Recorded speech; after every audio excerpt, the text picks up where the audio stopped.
Aytırığımda kımma Gözlerim bana senden Günah aytmamadım ben Aytırığımda kımma Gözlerim bana senden Günah aytmamadım ben Aytırığımda kımma Gözlerim bana senden Günah aytmamadım ben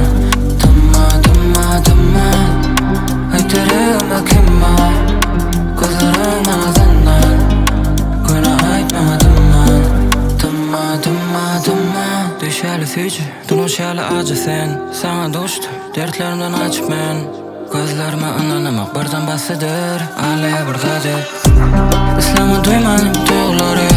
Ağın yevisime çekip git bulutları Yakarını çözüm kalınca umutları Sevşim yali öğrenin bir gün unutmağı Seni tüm beni tullum Sen ölen yeren köçerlerimize bu kulum Gelin gözlemeni seni gözlerim okudu Gelin gözlemeni karanlık seni yudur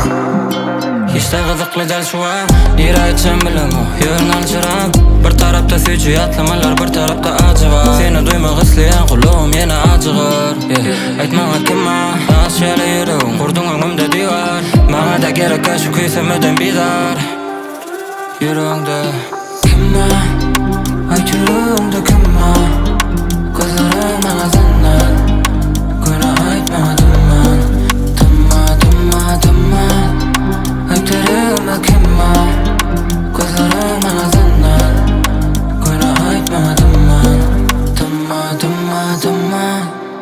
Aytırığımda kımma Gözlerim bana senden Günah aytmamadım ben